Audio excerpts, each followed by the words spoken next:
noite a todos e todas. É um prazer muito grande estar aqui, em nome do OSO de Formações. Eu vou me descrever também, porque a gente está sendo gravado, né? Isso vai ficar depois lá para todo mundo poder ver. Eu sou a Maria Antonieta Giovedi, mais conhecida por Nana Giovedi, aqui na intimidade da escola. Eu sou uma mulher branca, eu estou vestindo uma roupa preta, eu tenho os cabelos meio cacheados, meio aloirados, assim, mais ou menos. Uso óculos e estou usando um colar aqui prateado. E eu estou muito honrada hoje de estar aqui, recebendo a Isildinha, que eu conheci, acabei de conhecer, né? Mas que eu conheci através da Sheila, que é a nossa coordenadora dos segundos e terceiros anos do Fundamental 1, e que nos honrou com essa possibilidade, né, dessa conversa. E por isso eu também vou chamá-la aqui para a mesa.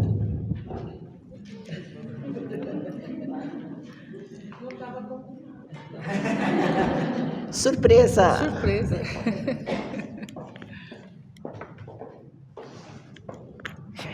Aprontei. Pronto.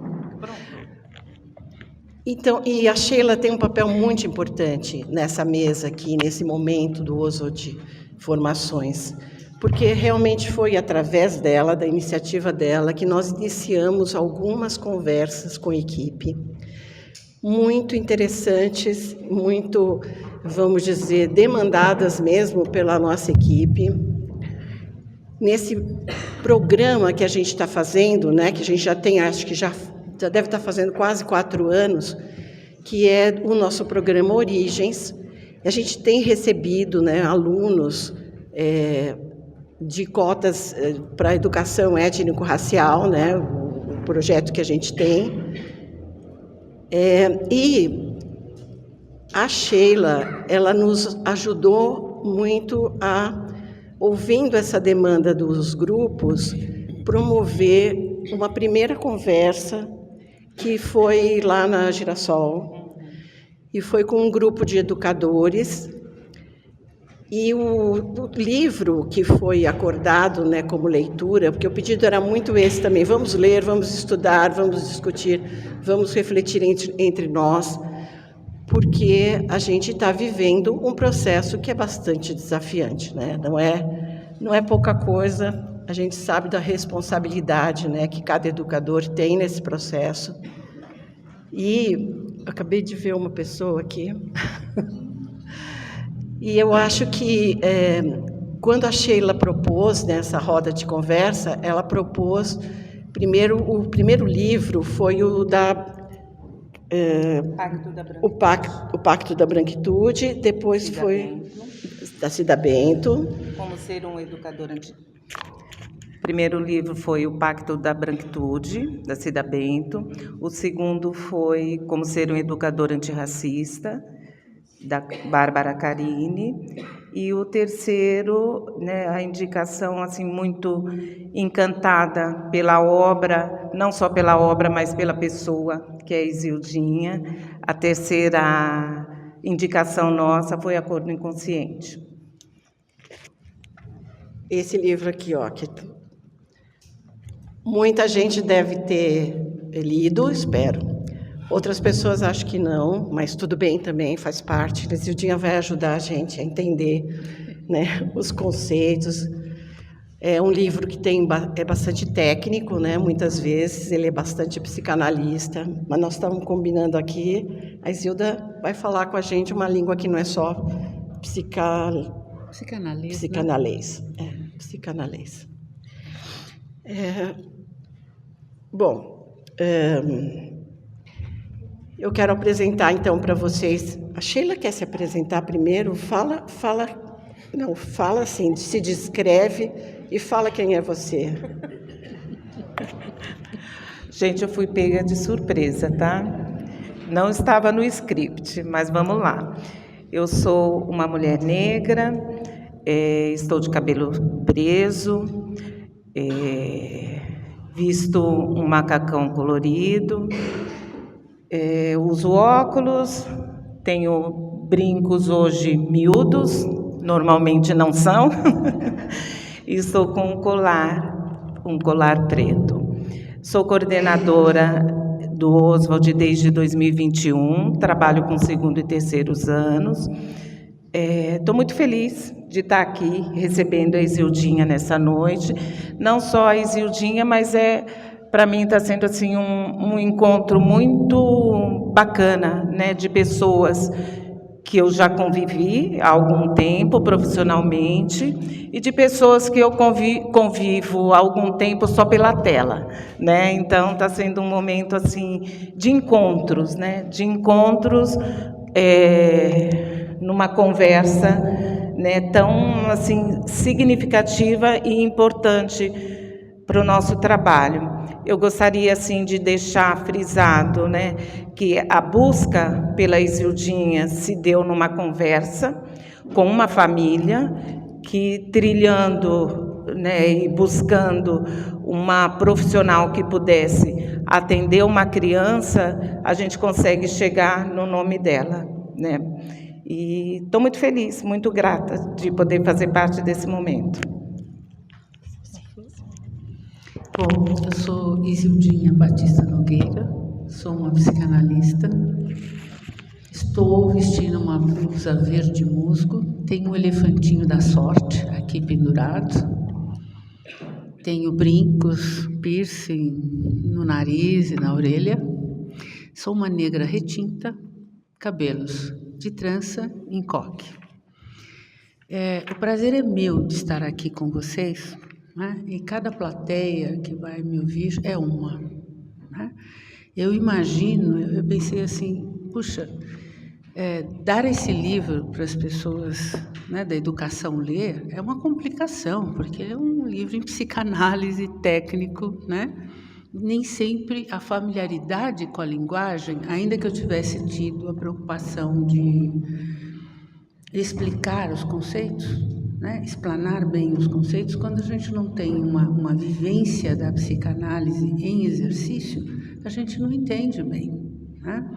Então, eu estou aqui para conversar com vocês de uma forma que a gente, numa linguagem que a gente se entenda, né, em que vocês possam me ouvir explanar um pouquinho quais são as minhas ideias, o que eu proponho, como pensar nesse caminho ou pensar essa questão. Mas, efetivamente, o que eu quero é dialogar com vocês, né? Acho que vocês têm muitas perguntas para me fazer e vai ser um prazer responder a cada uma.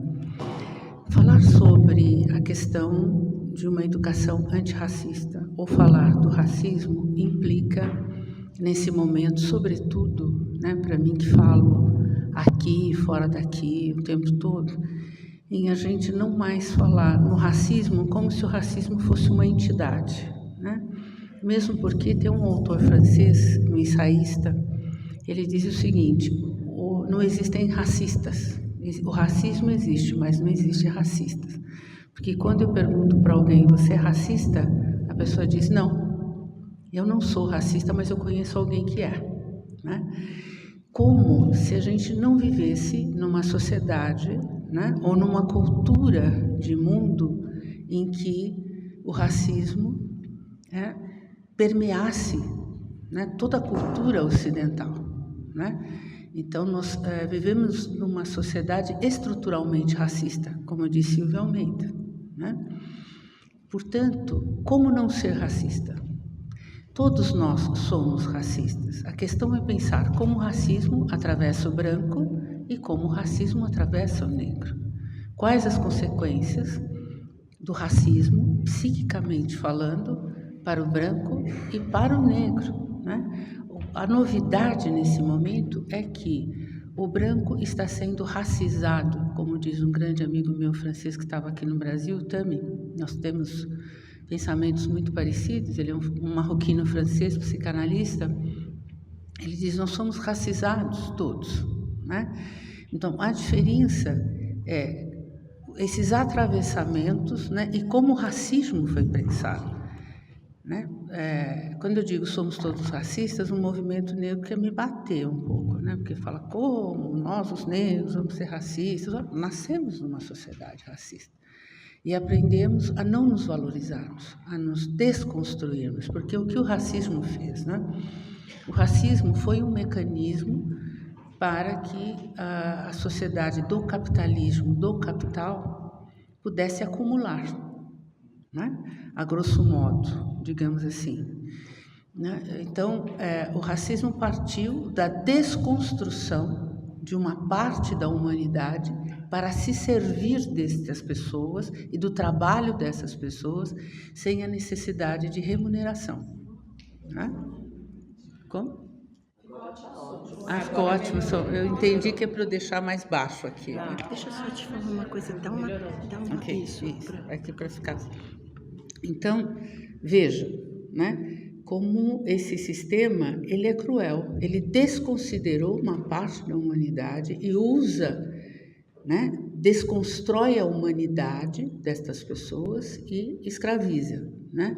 Particularmente com nós, os nossos ancestrais africanos, eles foram trazidos para que eles foram sequestrados, né? Que é uma diferença muito grande.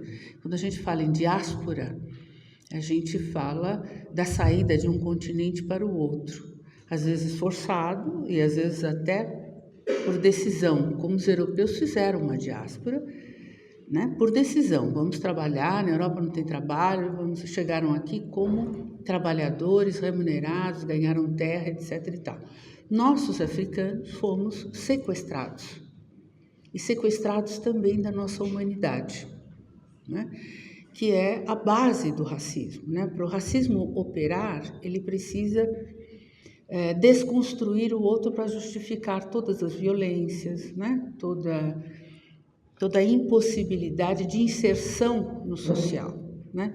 Quando a gente fala nesse livro muito bacana da Cida Bento, uma amiga de luta, né? Ela fala do pacto narcísico porque tem a ver com narcisismo, né? Com a pessoa achar que ela tem todo o direito disso, né? O pacto narcísico da branquitude, na verdade, eu entendo e leio da seguinte forma: é a garantia de cidadania. O branco nasce com a garantia de ser cidadão. O negro não é inserido na categoria de cidadão. Mesmo que ele pague impostos, ele não tem, né, acesso à educação, saúde, moradia, trabalho decente, né? Então, esta condição, né, faz com que ele viva à margem da sociedade, né? E quando ele é inserido, de alguma maneira, ele precisa pagar o preço, digamos assim, de ter passado ou de ter circulado, né, em um outro patamar social, etc. e tal, né? Tem um preço isso não é assim. Eu particularmente me sinto uma pessoa de grande sorte. Fiz minha formação na França, voltei para cá, as pessoas me reconhecem, me acham ótimo, porque eu falo francês, né? Não porque eu sou negra, né? Uma pessoa, em certa ocasião, de uma escola de alto padrão, de formação de psicanalistas, me disse: mas você é muito inteligente. Eu fiz: mas eu sou negra. E a pessoa virou para mim: mas você fala francês, você fez formação com fulano, com ciclano, com beltrano. Eu fiz: mas eu continuo sendo negra. Né? Assim, o fator branqueamento, né, é um fator que perpassa todos nós. Qual é o desejo de uma criança negra? É a brancura, que é o mesmo desejo dos pais dela. O que é a brancura? A brancura é o desejo de existir, de ser considerado, de ser alicerçado à categoria de humanos. A brancura é a ciência, a idoneidade moral, né? A beleza física. Que criança não sonha com isso? Sonha porque seus pais também sonham com uma possibilidade de inserção na categoria de humanos.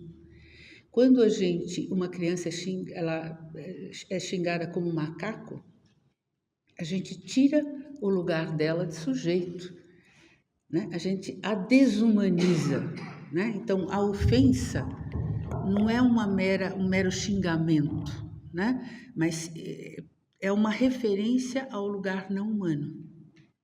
Isso é destrutivo, né? Recentemente a gente teve uma tragédia aqui de uma escola, né, em que um aluno, tendo uma orientação sexual, né, homossexual e negro, ele se mata, né, porque não tem lugar possível. É como se ele tivesse acumulado 2 fatores, né, de rejeição da sociedade, né? A sociedade elege ou confirma o que ela imagina para si, né, como possibilidade, né? Nenhuma sociedade, na verdade, ela é desprovida de ordem, de intenção, de política, sobretudo, né? E de ideal político, inclusive, né?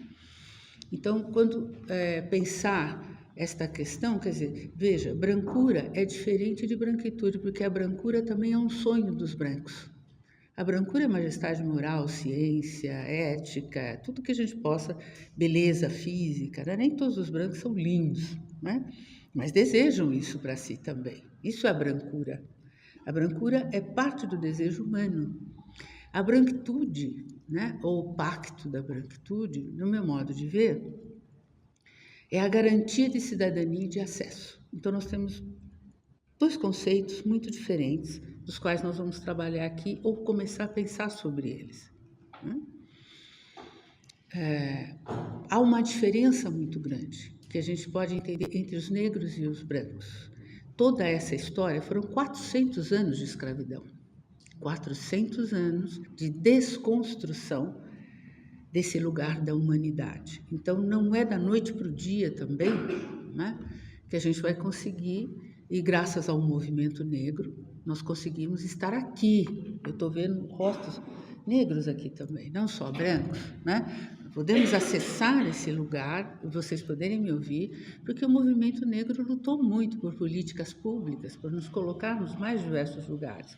Por isso nós estamos aqui, graças ao movimento negro, né? Então, a nossa luta é sempre por atingirmos um patamar na humanidade, um lugar de ser humano. Efetivamente, isso demanda pensar, né, a diferença de classe. Nós não pertencemos à mesma classe dos brancos. Ainda que um ou outro tenha se despontado, né, isso não implica que a gente não ocupe esse lugar. Eu moro há 30 anos nas Perdizes, numa rua ali atrás da PUC, Central, maravilha. O primeiro dia que eu cheguei nesse prédio, há 30 anos atrás, estava voltando da França, eu cheguei de manhã, o zelador foi amigável, me ajudou a fazer a mudança, e aqui explicou o prédio, não sei o que, não sei o que. Eu saí, voltei à noite de táxi, quando eu toquei a campainha, o porteiro não abria a porta para mim. Ele disse para mim: acho que é melhor a senhora voltar durante o dia, né? O que a senhora quer que eu fiz? Eu moro aqui, né? Eu quero entrar na minha casa. Eu mudei hoje e eu moro aqui. Mas o que é isto, né? Isto é o racismo, né? Como é que eu poderia morar naquele prédio nas Perdizes? Eu deveria estar na periferia e não ali, né? Então, o racismo, ele é muito sutil, ele nos atravessa inconscientemente, né? Dentro do inconsciente, né? É algo que passa de geração a geração. Quando eu escrevi, eu me preocupei com o negro, mas também para o branco, como diz Tami Aoshi, também é passado de geração a geração, né? Então, eu acho que não tem sentido falar disso sem que a gente pense, mas que racista sou eu? Como é que o racismo me atravessa? De que maneira eu opero o racismo? Porque se o racismo não existe e ele acontece, é porque a gente precisa de operadores para que ele aconteça. E quem são os operadores do racismo? Nós.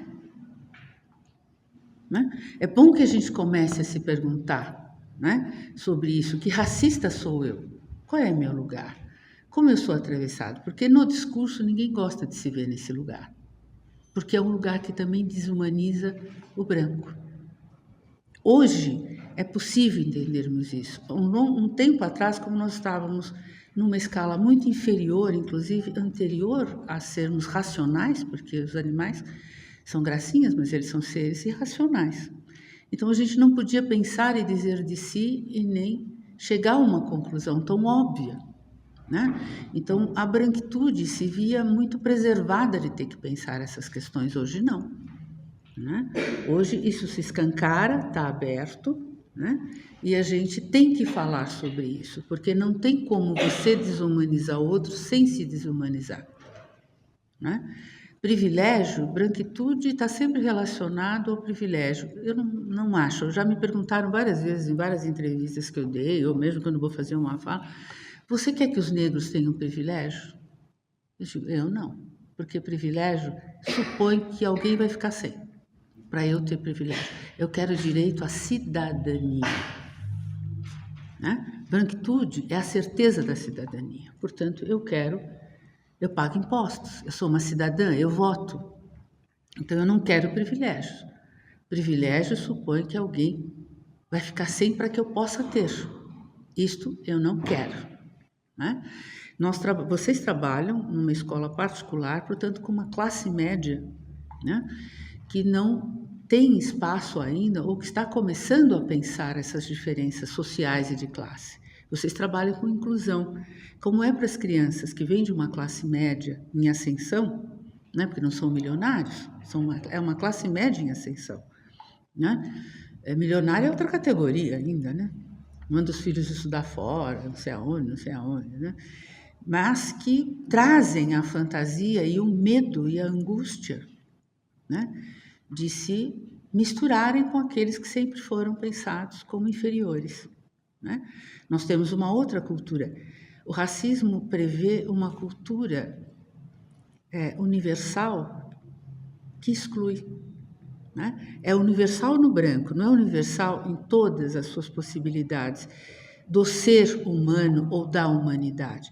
A humanidade se divide em asiáticos, africanos, europeus, árabes, judeus, enfim, tem tanta a variedade, quer dizer, a humanidade, a palavra humanidade agrega todos, né? Mas a intenção do racismo, e o racismo está na base da manutenção capitalista, né? O capitalismo se baseia no desejo de que a gente queira cada vez mais, né? Quem está aqui tem o direito, ele nasceu para. Tinha um francês que chamava-se Gobineau, no século, se eu não estou falando bobagem, porque eu tenho uma dificuldade com data, mas se não me engano era século XIII ou XVI, Gobineau vai criar está aí a base, uma das bases de sustentação do racismo, né? Ele queria diferenciar a classe dos reis, por exemplo, reis, rainhas, em relação à burguesia. Então, para isso, ele inventou que havia seres superiores em relação a outros seres que eram inferiores, né? Começa aí, o racismo surge também e se ampara muito na zootecnia, na classificação das plantas, né? Então, a humanidade vai começar a se dividir, se classificar entre brancos, vermelhos, amarelos, né? Que são os asiáticos amarelos, né? Eles não são amarelos, eles têm outras categorias, mas amarelo, né? É isso que está aqui nessa grade, eles não são assim, né? Vermelhos, os índios são vermelhos, né? Eram classificações que, na verdade, não identificavam as pessoas, pelo contrário, serviam para, né, colocar os brancos numa categoria de superioridade. Uma novidade, talvez para muitos e para outros não, quando os brasileiros saem do Brasil, eles são vistos lá fora como ticanos, eles não são vistos como brancos. Os brancos brasileiros nos Estados Unidos são ticanos. Ou europeu, vai para a Europa olha para os brancos e fala, você não é branco. E não é mesmo, né? Por quê? Nós temos outras características. Vivemos num país tropical. Por mais branca que seja a pele do país tropical, ela tem, né, essa diferença de ser atravessada pelo sol, pelo calor. Então, tem outra, diferente de quem nasce no Polo Norte, de quem nasce, até lá é diferente também, a cor é mais escura da pele, porque precisa aguentar o frio. Mas a Europa Central, né, quer dizer, a Europa sempre se pensou como o cérebro do mundo, né? A cultura sempre foi europeia. A cultura mais importante do mundo é a cultura europeia, né? Conhecimento é conhecimento. Eu não dispenso o conhecimento. Eu entendo que a cultura europeia muito contribuiu. A gente não pode se dar o luxo de jogar fora o conhecimento produzido, mas a gente pode atualizar o conhecimento. atualizar, trazer para o tempo que nós vivemos, para as questões que nós vivemos. Não existem verdades absolutas na ciência, né? A ciência, ela faz um movimento de descoberta que sirva para novas possibilidades, né? No momento mesmo em que a ciência deflagra um conhecimento, esse conhecimento vai servir para novos conhecimentos, né? E o racismo tenta se basear numa verdade única, né? Para começar, isso não existe, né? Mas o racismo, dizem, né, todos os estudiosos nesse momento, o racismo existe e não existe. Eu penso o contrário, o racismo existe e ele tem operadores, os operadores somos nós. Precisamos tomar ciência disso para mudarmos, porque quando a gente diz o racismo existe, mas não tem racistas, como que a gente vai operar qualquer mudança se não tem racista? Se não tem racista, a gente não pode mudar, né? A partir do momento que a gente entende, não, eu sou um operador disto, eu vou ver como isto acontece em mim, como acontece no outro, né? Aí tem toda uma diferença. A minha hipótese teórica é de que o racismo ele é transgeracional, né? O negro se vê desesperado para ser incluído, e ser incluído significa ser branco. Então, o desejo de brancura é o que mais subsiste na nossa mente. E a criança pequena, sobretudo, ela sonha com isso, porque ela quer a liberdade dos amigos, ela quer o lugar do reconhecimento dos amigos. Os amigos estão sempre tirando essa criança do processo de humanidade, né? Porque, como a humanidade é branca, né? A cultura é branca, o negro não tem cultura, o cabelo é feio, a cor é suja, né? Quer dizer, este corpo, na verdade, ele funciona como um significante, né? Um significante, o que é um significante? Algo que nos remete a um signo, a um sentido, né? Então, se eu não pertenço à categoria de humanos, eu sou suja, eu sou fedida, meu cabelo é feio, etc e tal, o branco olha para mim e diz, eu posso destruir isso, eu posso tirar isso da frente, porque a minha cor remete e justifica a violência racista. Esta é a grande questão, justifica a violência racista, porque o branco está convencido de que eu não tenho humanidade, né? Vou contar uma história pessoal para vocês. Minha avó morreu com 116 anos e lúcida, uma mulher negra. A minha bisa nasceu no ventre livre e morreu com 120. Contava grandes histórias para a gente de como o ventre livre não foi nada. Se a abolição não foi, imagina o ventre livre, né? Ela continuava escrava do mesmo jeito, né? Ela fugiu da fazenda e fez outra vida. Mas ela mudou-se minha avó morava na Zona Norte, chegou uma vizinha que vinha da Croácia. Ela era branquinha, de olhos azuis. E ela olhava na cerca, porque naquele tempo não tinha nem muros nas casas, eram meio cerca, né? Meio chacrazinha, Zona Norte. Olhava na cerca e ela saía correndo. Olhava na cerca, ela saía correndo.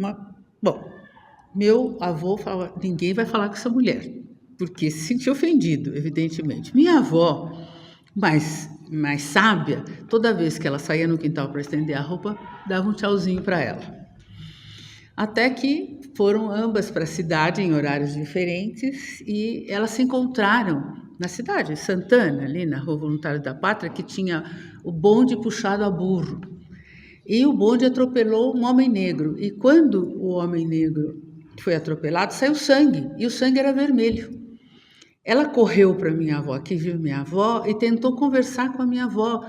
E falava, apontava para o braço dela, que se ela cutucasse, ela quis dizer, você tem o sangue igual ao meu.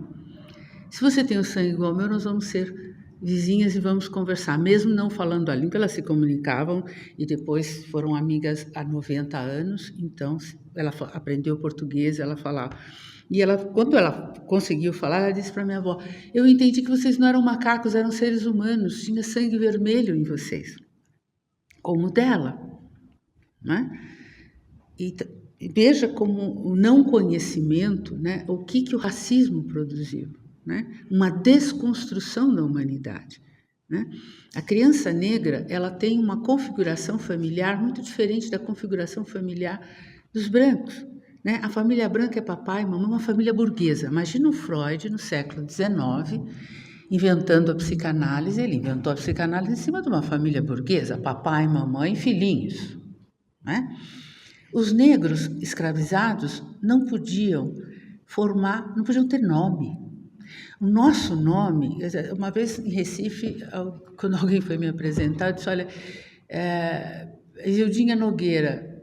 Eu fiz, olha, me chama só de Isildinha, já que a gente está falando do nome, a importância do nome. Não, por quê? Você é Nogueira? Eu fiz, bom, o Nogueira é, de novo, cristãos, não me representa. Eu sou originária, eu venho de africanos. Na África não tem ninguém com esse nome.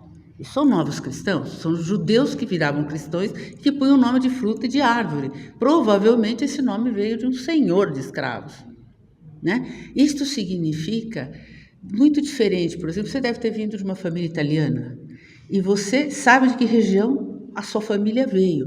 E o que significa isso? Que a criança branca, ela tem uma relação sincrônica com a sua origem, ela sabe de onde veio. A criança negra, ela tem uma relação diacrônica, ela não sabe qual é a origem dela, porque o sobrenome dela não diz da história familiar dela, né? Não diz dessa história familiar, ela é alguém que veio do nada, né? E como os escravos não tinham essa possibilidade de ter um nome próprio, mas era uma etiqueta que designava de que fazenda você vinha, né? Da Silva. Quantos negros não tem o sobrenome da Silva? Não tem o sobrenome do pai e da mãe.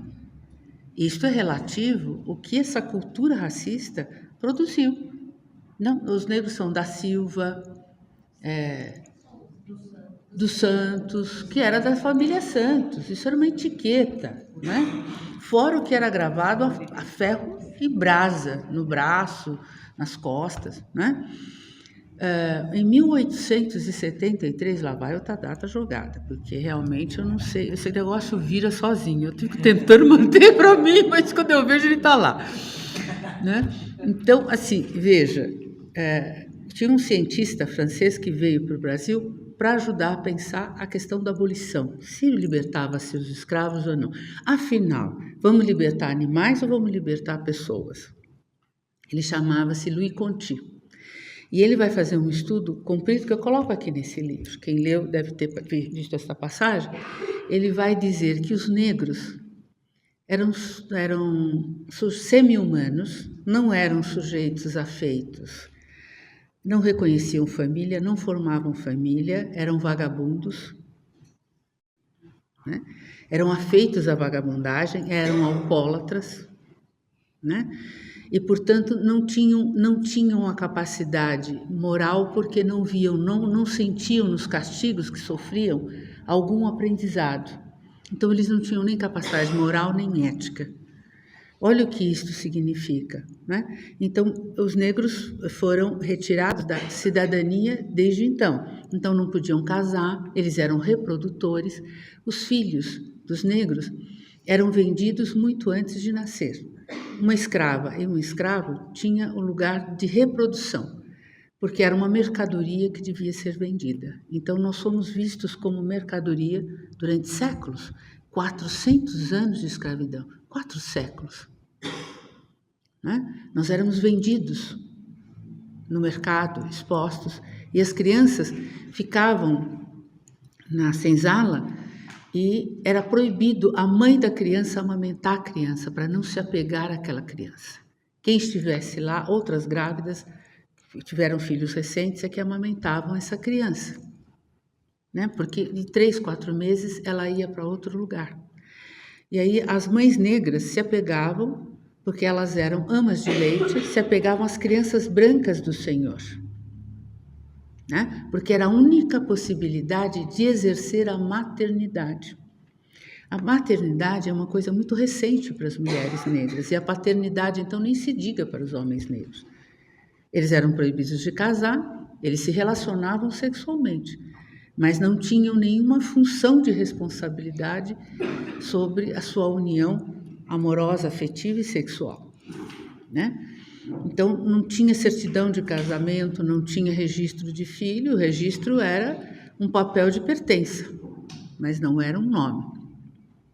Eu costumo dizer que essa categoria, essas famílias, hoje, né, você vê casais negros com os filhos, mas isso é muito recente, né? É muito hoje que a gente deve e tem obrigação de registrar uma criança, seja ela negra ou seja ela branca. Mas nós vivemos 400 anos sem essa possibilidade de cidadania. Isto significa, o nome significa cidadania, significa origem, né? Então, a criança negra, ela não tem uma noção da história dela, da família dela, de onde ela veio. Você pode falar de que região da Itália sua família veio. Eu sei lá.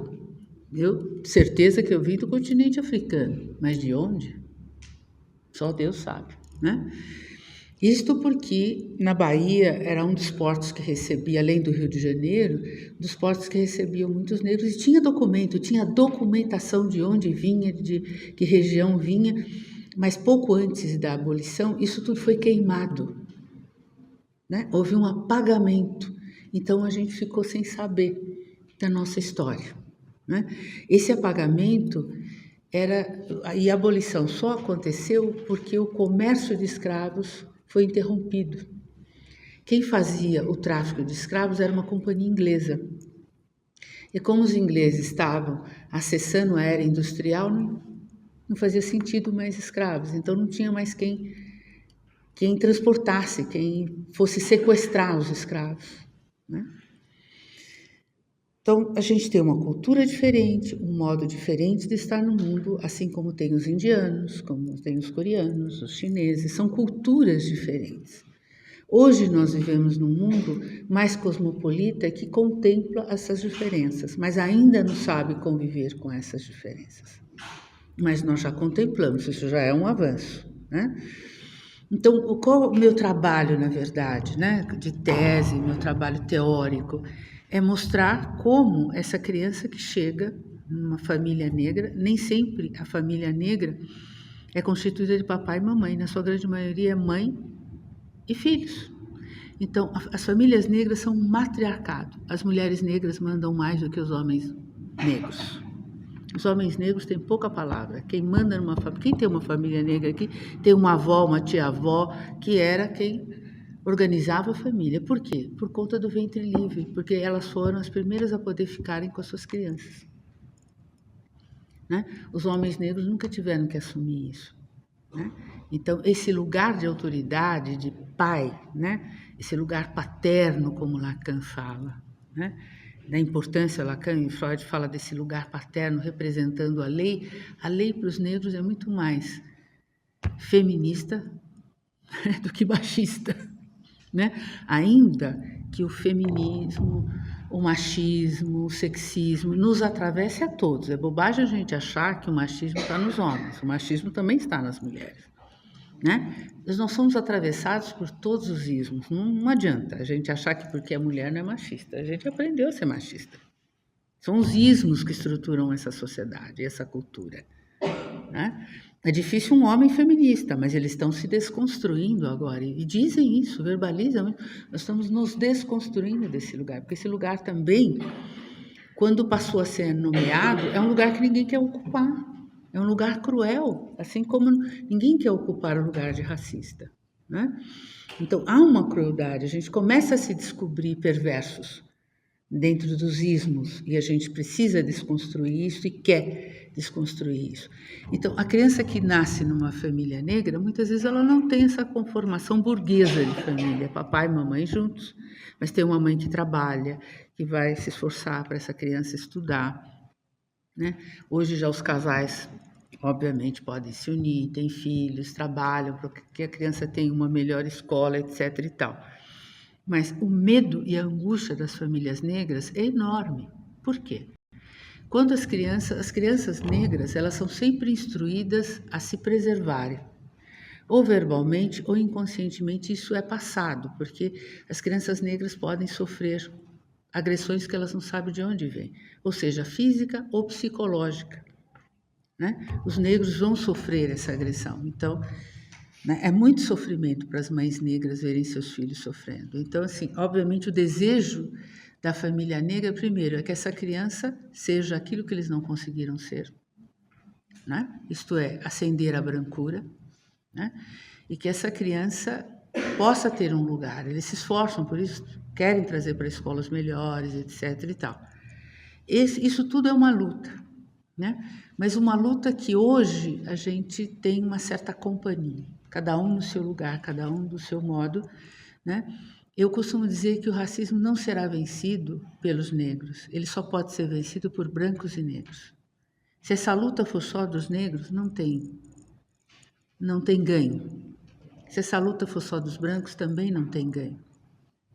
Uma figura que para mim é um grande pai, né, mitológico, que é Martin Luther King, ele dizia isso na marcha para Washington, que era a tentativa de adquirir direitos civis nos Estados Unidos. Ele dizia, se só negro marchar, não vamos ter direito civil, nós vamos ir com os brancos, negros e brancos juntos. Então, mais do que nunca, esse não é o momento de nos separarmos, é o momento de nos unirmos para entender isso. E é muito difícil para uma família que tem um histórico, né, de uma classe média em ascensão, que entende que tem a garantia de cidadania, de repente ter que pensar em incluir, né, aquele que nunca teve. Isso é difícil. Não pensem vocês que isso é fácil. Porque é quase uma ameaça de ceder lugar, que é meu. Como assim eu vou ceder o meu lugar? O lugar dos meus para esta figura, né? Mas esta figura compõe a sociedade, paga impostos, vota, né? Também tem direitos, né? E a gente precisa reconhecer isso. Isso é um exercício complexo, muito complexo, né? De maneira que a criança negra, falta para ela foi tão desumanizada, tão descaracterizada, que falta para ela o que a gente diz, que a gente chama de investimento narcísico. Vocês sabem o que é investimento narcísico? Quando nasce uma criança, toda a família se volta para aquele bebê e acha aquele bebê o máximo. Ele vai ser engenheiro, médico, não sei o quê, né? O que isso significa? Os pais emprestam o seu narcisismo, né, o seu lugar de autoestima para que aquela criança possa se formar desse lugar. O Freud dizia que as crianças, os bebês, ele chamava os bebês de Sua Majestade. O bebê, Sua Majestade. O bebê se acha o mais importante do mundo. Tudo é que eles fazem birra quando você não dá o que eles querem. Se joga no chão, faz gritaria, porque como assim não vai dar o que eu quero? Né? Eu sou a majestade aqui, eu mando aqui. Eles aprenderam isso. Esse é um momento muito importante do nascimento, né? No momento do nascimento, porque a criança é investida. Ela é a criança, saiu da maternidade com cara de joelho, aí fala, é a cara do papai, é a cara da mamãe, olha como ele é lindo, cara de joelho, saiu ontem do ventre, né, materno, e de repente ele é a criança mais linda do mundo, bebê mais inteligente do mundo. Mas isso é importante porque na psicanálise é o que nós chamamos da formação do ego ideal, né? O ego é a parte consciente que a gente adquire para estar no mundo, né? A criança vai crescendo, a criança de 3 até 6, menos até isso, 6 anos, você quer ensinar um jogo novo para ela. Aí você vai lá, ela olha você, ela escuta você, porque todas as crianças têm que escutar o professor. Ela fala, olha, isso joga assim, assim, assada. Aí você para de falar, ela fala, mas nós vamos jogar assim, ó. É assim, né? O que isso significa? O mundo existe porque eu existo. E sou eu que crio as regras aqui. Quando ela vai fazer seus 7 aninhos, ela vai começar a entender que o mundo é antes dela, que existem regras que são anteriores ao nascimento dela, à existência dela. Ela não pode casar com a mãe nem com o pai, porque quando você pergunta para um pequenininho, quem é sua namorada? É minha mãe. Mas ela acredita nisso. Nós achamos que ela está brincando. Não, ela acredita nisso. Até que o pai chega para a criança e fala, não, essa namorada é minha. Quando você crescer, você vai ter a sua. Isso é muito importante. Esse é um limite posto, né, para que a criança entenda como é o processo civilizatório. Isso chama-se, em psicanálise, processo civilizatório. Entrar para a sociedade significa assimilar regras, normas, leis, né? E a figura paterna é a representação da lei para a psicanálise, né? Porque vai fazer essa triangulação com o pai, com a mãe e pôr uma certa ordem. Numa casa que só tem mãe, não tem pai, a mãe tem que fazer os 2 papéis. Muitas vezes é muito confuso, né? Mas uma coisa a criança negra aprende, que ela tem que se encolher, ela não pode aparecer muito, ela tem que se encolher, ela tem que lidar com a não admiração dos colegas em relação a ela. Ela não tem cabelos lindos, ela não tem olhos azuis. Toni Morrison, que é uma poeta americana, uma cientista, ganhou o prêmio Nobel, ela escreveu um livro lindíssimo, se vocês tiverem a ocasião de ler, chama Olhos Mais Azuis. É muito lindo esse livro. Né? O desejo de brancura existiu sempre, né? Que passa pelo branco. O branco tem a condição natural para a brancura. O negro não tem essa condição natural, ele não é branco. Portanto, a brancura está muito distante dele, né? Então, esta criança que chega, né, nos ambientes é uma criança que tem que aprender a se safar, né? Ou ela vai agredir porque ela se vê muito agredida, né? E, obviamente, Firenze, que era um grande psicanalista contemporâneo do Freud, amigo, ele vai pensar a psicanálise um pouco diferente do Freud, mas ele tem um pensamento muito interessante. Ele diz que o trauma, para o Freud, o trauma se instaura desde o nascimento da criança. Para o Firenze, o trauma ele acontece, se instaura a partir das relações sociais. E ele diz que o que traumatiza é o desmentido. O que é o desmentido, né? Para ele era assim, uma criança que sofre um abuso sexual e que ela vai falar isso para um adulto, o adulto fala, não aconteceu isso é bobagem, isso é coisa da sua cabeça, não aconteceu. É ali que o trauma acontece, há um desmentido, né?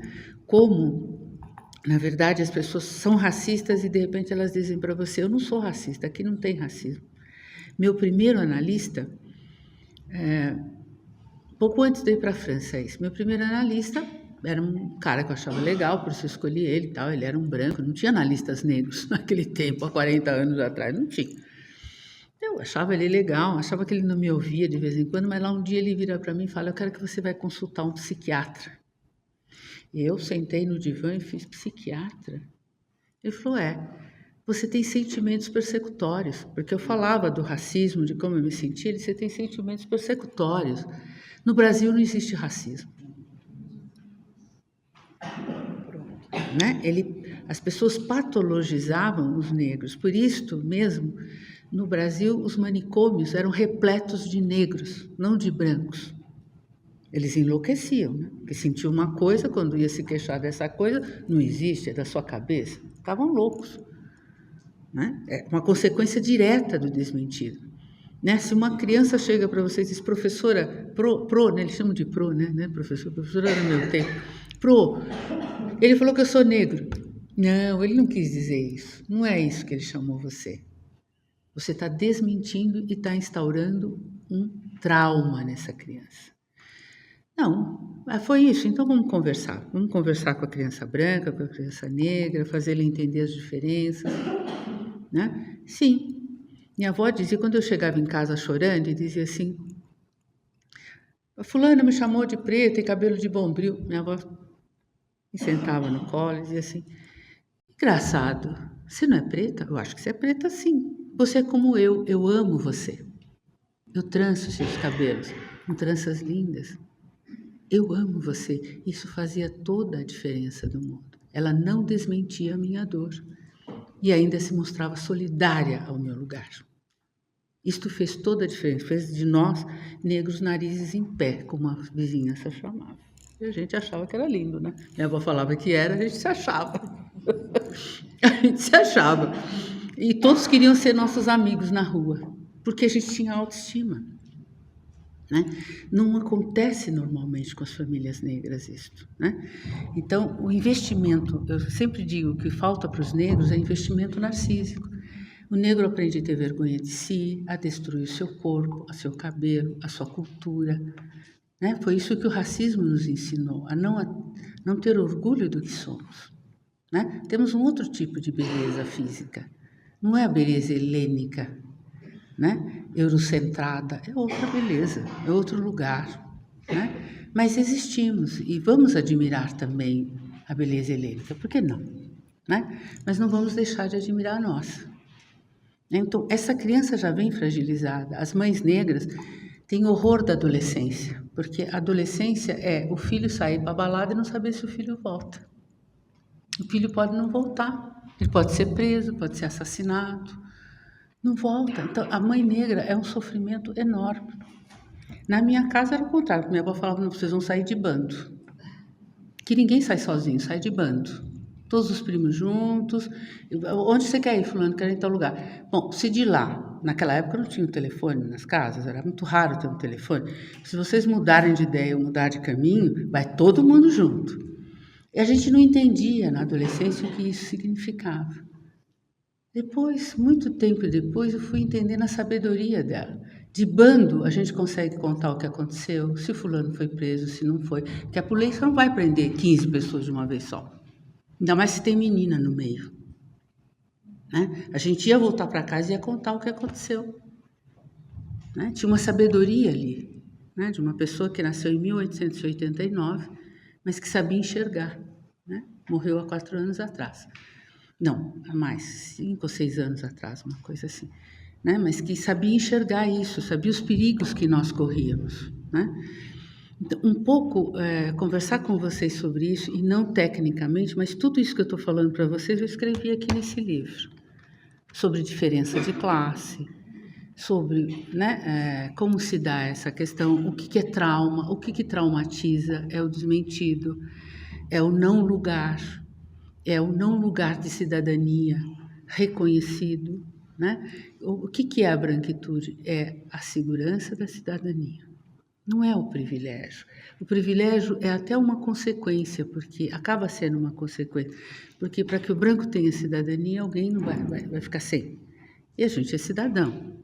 Então, a gente precisa acessar esse lugar. Está aí o movimento negro fazendo suas lutas, e nesse processo, né, de racialização do branco, a gente está entendendo que nós estamos podendo caminhar, pela primeira vez, caminharmos lado a lado. Né? Mas eu não quero falar mais, senão vou ocupar todo o tempo. Eu quero conversar com vocês. Se alguém leu o meu livro, se traz alguma questão, né? Mas é sempre importante a gente lembrar que uma criança negra, ela vai trazer muitas dores com ela, né? Porque todas as dores são passadas transgeracionalmente, assim como a certeza de ser um cidadão, a certeza do lugar da branquitude é transgeracional também. Né? Tá bom? Podemos conversar?